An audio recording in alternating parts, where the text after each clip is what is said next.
Somehow, I have never done this on this channel before, but I'm gonna do it now. I'm gonna pitch you a screenplay idea.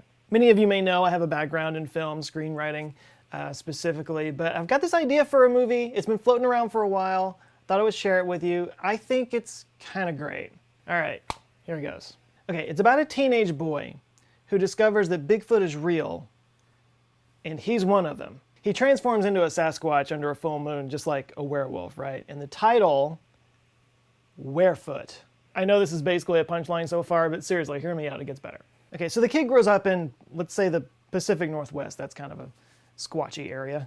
And growing up, he has this memory of playing in the woods and seeing a Bigfoot. Like, he totally sees a Bigfoot. Of course, nobody believes him, but he grows up just obsessed with Bigfoot. And his favorite show is this over-the-top Ghost Adventure style show with this crazy Bigfoot hunter guy. This dude is just like hardcore obsessed with catching and killing a Bigfoot. Like, his goal in life is to have a Bigfoot head like mounted on his wall, and he like generates controversy because some of the traps that he sets up could actually kill something if they fell into it. This guy could be a popular YouTuber, actually. Anyway, our young protagonist, he's a huge fan of this guy. He's really entertaining and everything, but he contacts him and tells him this story about seeing a Bigfoot in these woods when he was growing up, and the guy's like, sure, I'll come investigate that. So they schedule a hunt together. So the kid's super excited. Obviously, he's gonna meet his hero and everything, but before that hunt happens, there's a full moon, and the kid transforms into a Sasquatch in this really terrifying, scary way. And this is where things get a little bit Teen Wolf. He rushes home, he tries to make it stop, but he can't make it stop, and he transforms, and his dad winds up seeing him, but what he finds out is that his dad is a Sasquatch too. It's like this family thing. And that's why he saw Bigfoot when he was a kid. It was his dad the whole time. And this is also why nobody's ever found any Bigfoot remains, because they just turned back into normal people. So now he's got to learn how to control it, what he can do in that state, what he can't. Of course, he would have, super strength, probably some heightened senses and whatnot. By the way, this is the part of the movie that they call the promise of the premise. The premise is that this kid can now transform into this sort of super being, and he has these abilities that he doesn't normally have. And there's some upsides, and he has a lot of fun with it on one side, but there's downsides too, for like the fact that he can't really go out during a full moon. So he has to kind of get used to this for about a month. He kind of gets to where he likes it. He sort of accepts that this is who he is and everything. But then this Bigfoot hunter shows up for the hunt. And of course, it just happens to be under a full moon. And he tries to get out of this thing, but now he can't. And now this crazy Bigfoot hunter guy is there with cameras and crews and guns and knives. And now he's like about to transform into a Sasquatch, and he's trying to keep it from happening, but he can't. And so now his hero is hunting him, and he's got to find some way to survive for the next few nights. I mean, that's, it's not the worst idea I've ever had. I actually just looked up the word werefoot to see if it's ever been used, and there's a band here in East Texas. I'm going to have to go see them. Anyway, today's video is about cryptids. Cryptozoology is the study of unknown animals, also known as cryptids. Things like unicorns, werewolves, Bigfoot, or werefoot. Cryptozoology is generally dismissed in most scientific circles, although the search for cryptids can turn up some interesting stuff that we didn't know before. For example, a film crew that was investigating the Yeti in 2013 found some bone and fur samples that they got analyzed by a geneticist to see if maybe it came from a Yeti. And it did not come from a Yeti. It was actually from a Himalayan black bear, but when they did some mitochondrial DNA testing on it, they actually found out some stuff about the black bear population in that area that they didn't know before. They were able to figure out that 650,000 years ago, a single population of bears got split in two by a glacier that formed in between there, and those two different groups became different subspecies after a while. One became the Himalayan black bear, and one became the Tibetan brown bear. So yeah, I mean, thanks to a guy who was researching Bigfoot, we now have more information about bears in a certain population. I mean, it's not going to change the world, but knowledge is good. I think people are interested in cryptids just because of the whole unknown animal thing, like the monster thing. Like, that is some primal stuff. That is deep, deep down in there. I mean, obviously in the caveman days, there were like literal monsters that could kill you if you weren't looking in the right direction. But even up to like 200 years ago or so, the nighttime was some mysterious shit.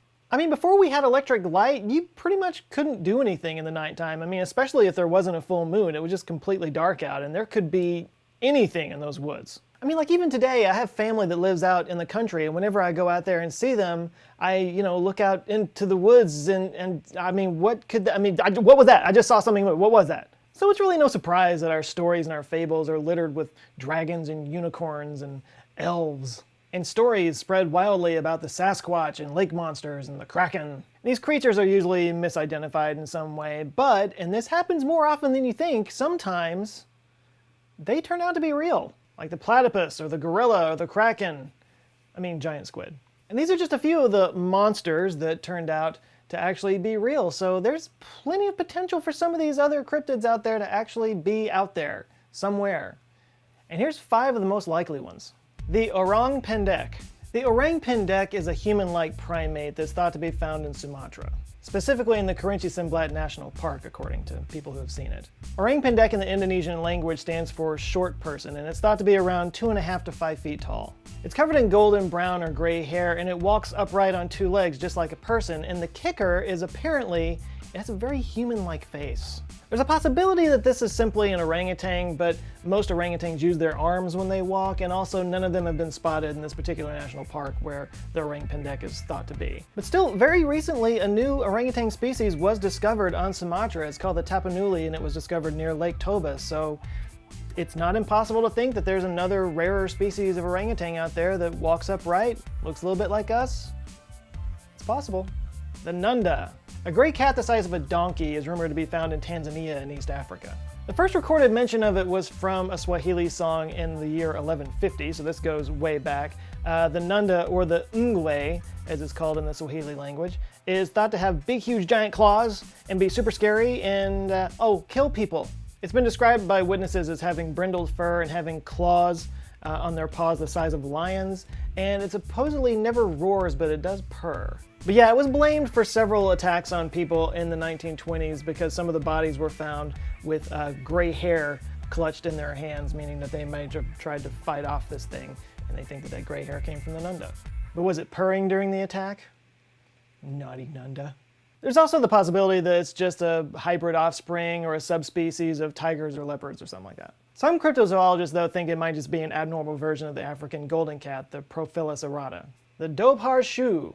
Otters are very cute animals. Have you seen the otters that lay on their back and hold hands while they sleep? Because they hold hands so then they don't tip over, and it's cute because they're helping each... Shut up. But cross an otter with a large hellhound and you get Ireland's Dobhar-chú. Known as the Irish crocodile, this creature is reportedly 7 feet long. It can travel over land and in the sea, and it's very bloodthirsty. And also like otters, they hunt in pairs. Except instead of holding hands, they hold entrails. Sightings of this creature go back to 1684, and they're often found in lakes around Ireland, especially Sraheens Lough in the County Mayo? I don't know Irish. But if you want to see a picture of one, just go to the Cornwall Cemetery in Drummond's. There, carved in the gravestone of Grace Connolly, is a picture of the Dobhar-chú that reportedly killed her in 1722. The Dobhar-chú is one of many water cryptids, which isn't really surprising considering even to this day we've only explored like 10% of the ocean. And there is something about the underwater world, you know, it's an environment that we can't live in, you can only see so far down, so it's not surprising that there's a lot of legendary cryptids that come from there. But we're also always finding new species down there, some that used to be cryptids like the before-mentioned giant squid. The Chupacabra. The Chupacabra is easily the most famous cryptid on this list. It was first reported in Puerto Rico in 1995, although there were stories of some weird creature killing livestock in the US Southwest all the way back to the 1970s. At its extreme, it's described as a reptilian creature with greenish-grayish skin and giant spikes sticking out of the back. It's thought to be 3 to 4 feet tall, hops around like a kangaroo, and kills animals by draining it of its blood. Or, according to some people, it's really more like a hairless dog. In fact, one theory is that it's literally just coyotes with mange. Studies have shown that coyotes that are suffering from mange often just hunt the easy prey like livestock. Hence the name Chupacabra, which means goat sucker. And as for why it was originally described as being kind of reptilian, there's actually a theory that that's simply because the movie Species came out in 1995 in Puerto Rico, and that just kind of got into everybody's subconscious, at least according to National Geographic. Way to go, Ben Kingsley. Way to go. And last but not least, the Carinis. Finally, we get to a cryptid that we can all identify with because, well, it's a human. The Carinis are said to be an indigenous people located in the Amazon rainforest. What sets these apart from other indigenous people in that area is that they are apparently very European looking. Pale skin, blonde hair, that kind of thing. They were first reported in the 16th century by Spanish missionaries, but these were also thought to be the inspiration for Percy Fawcett to go look for the lost city of Z. A bit more recently, they were spotted in 1924 by surgeon and explorer Alexander Hamilton Rice. In a New York Times article in 1925, he described them as a tribe of white Indians at the headwaters of the Parima River who spoke a language entirely their own and ate cocaine as a relish for their diet of wild plantains. Oh, they're stockbrokers. South America is home to many uncontacted tribes, as I mentioned before, but the Carinis are thought to possibly be the Ake from Paraguay. Early descriptions of them talked about their white skin, their pale eyes, and their blonde beards, so maybe it's them? The irregularity of cryptid sightings kind of raises the question, what is a minimum population that must be present in order for a species to be viable? And this is a tricky question to answer because it depends on a lot of specific variables about the environment and the life history of that species. And it's kind of hard to evaluate the life species of an animal when it hasn't been, discovered yet. There are computer simulations that can help sort of determine what a minimum viable population of a species might be, and researchers use it to look at the natural history of a species, the reproduction behavior, and movements of individuals amongst a population. But once again, you kind of have to have access to a species in order to really understand it in that way. One quick shorthand is what they call the 50-500 rule, and what it basically means is that you need about 50 members of a species for short-term survival and 500 of a species for long-term survival that can survive, outbreaks and calamities and stuff like that. So if you apply this rule to, say, the Loch Ness Monster, that would mean you would need about 50 of those in that lake, which is kind of hard to imagine there being 50 in that one lake and only getting just rare sightings of it, and not to mention never finding any remains whatsoever. And this is one of the reasons that most experts rule out the possibility of there actually being a Loch Ness Monster, so sorry, Nessie fans. But even this rule isn't foolproof. There are species that have dropped below that number and still survive, like the cheetah and the European bison, so who knows? But you could also apply that rule to the Sasquatch and ask, is there enough untamed forest land out in the Pacific Northwest that a population of 50 to 500 of these humanoid creatures could live without being spotted, even by all the imaging that's out there today and no remains being found? I'll let you guys debate that down in the comments. Of course, if you ask me, I think it's just a species of werefoot. So yeah, what do you guys think? This was obviously just 5 of them. There's many more out there. Do you have a favorite cryptid, something that you think could possibly be out there that we haven't discovered yet? Have you seen something that you swear is real and nobody will believe you? Let nobody believe you in the comments. This should be fun. Real quick, t-shirts available in the store, answerswithjoe.com/shirts. If you like fun, nerdy, and sciencey type stuff, we got lots of them. There's all brand new ones. You can go check it out. answerswithjoe.com/shirts. I can talk. Thank you so much for watching this video, and if this is your first time here, welcome. Thank you for watching one of my things. Google thinks you might like this one, so you might want to check that one out, and there's many others down there. If you like the cut of my jib, I do invite you to subscribe. I come back with videos every Monday and every Thursday.